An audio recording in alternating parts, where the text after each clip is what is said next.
Hey guys, Station X here, and today we're going to be taking a look at the 8BitDO N30 Pro 2. So, I've covered 8BitDO controllers before, and while I'm not sponsored by them, I do like their controllers.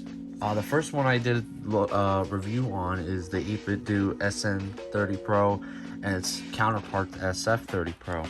And then I also took a look at their Pro 2 controller, which was a very nice upgrade between that, like the previous one.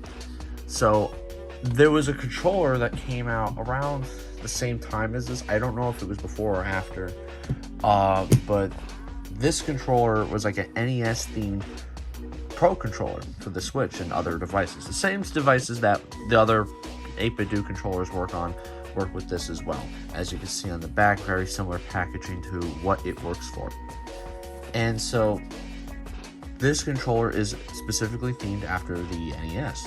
Now, it takes the NES theme and just modernizes it, just like how the Super Nintendo and the other controller from that. Now, opening this up, I wanted to see like how it is compared to the other 8BitDO controllers and just take a look at it.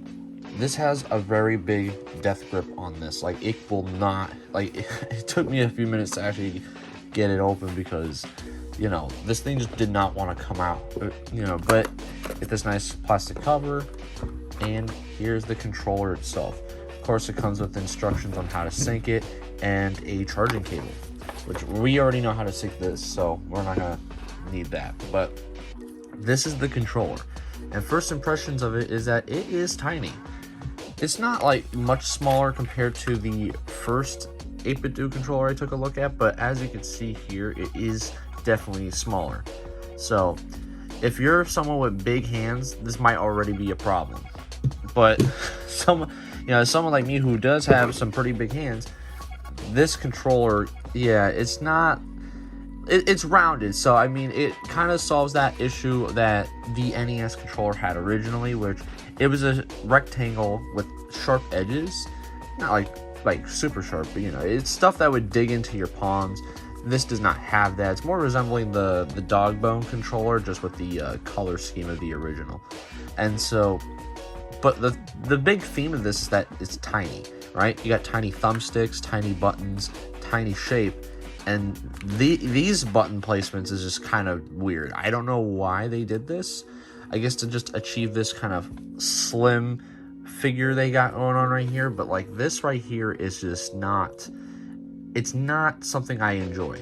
Typically, controllers have the shoulder buttons here, and then they have the trigger buttons behind it. This is how it should be, so you could, you know, have the two fingers like this, or just quickly snap between them like this. You know, with this, your whole finger's covering both buttons like this, and it makes it hard to push in this button. You have to do it like this in a sense while your finger's curved, which is not the most comfortable thing in the world to do. I mean, some people might not have this issue. It's not going to be a big deal to some people, but for others, it might not be the most comfortable thing. That, and yeah, these buttons do not seem very, I mean, they're very clicky, but I don't feel like I'm hitting them like how this one is just, I know I'm pushing this down. I know the inputs are going in. So that's one thing I will say.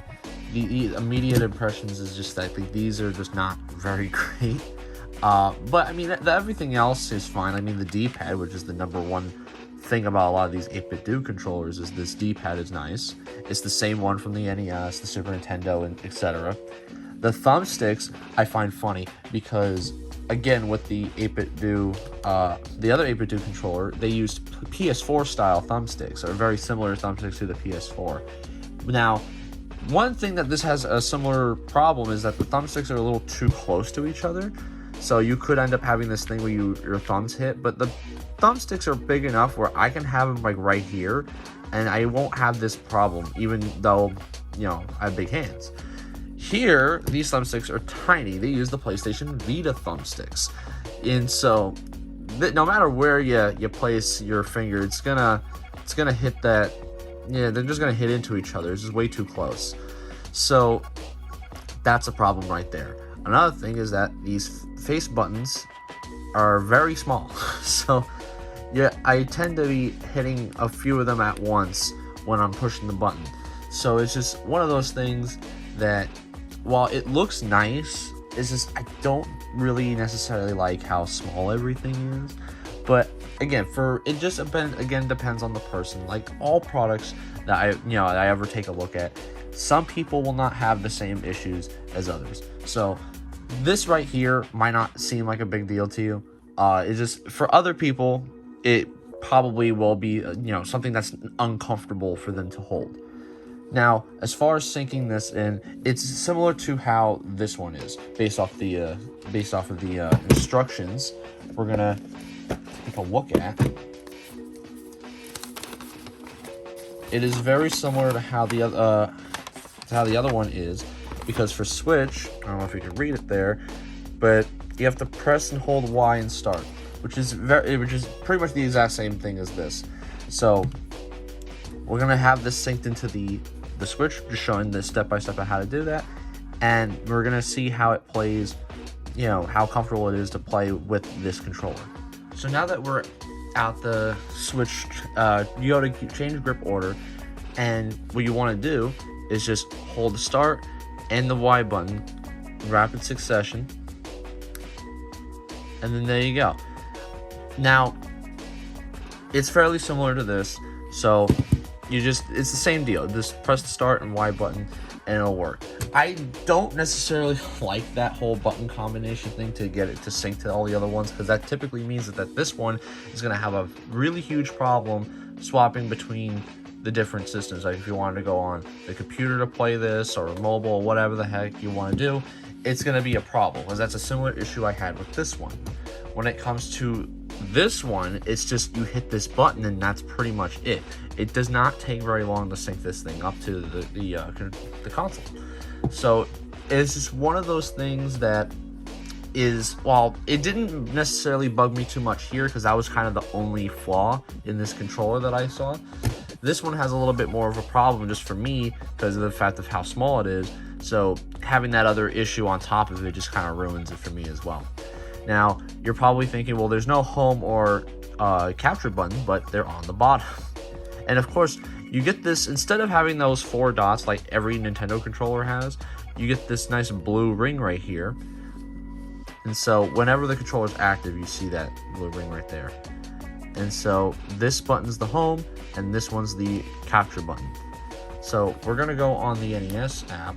So we're going to use Super Mario Brothers to test this game out, because honestly, if you're going to use an NES controller type, you're going to use Super Mario Brothers. So now that we're on Super Mario Brothers 1, right now, honestly, like if you're using it for 2D games, it's not like a big deal. So that's pretty much what most people thought of the original N30 Pro, is that 2D games, it's freaking awesome to use the controller, especially with that D-pad. I, again, just don't like how tiny the buttons are. So, yeah, I don't like how tiny the buttons are. So, it's not something I fairly enjoy using. So, compared to this, these are like the legit buttons. It's pretty identical to a Super Nintendo controller. So, you're not going to have an issue with this controller if you liked the Super Nintendo controller before.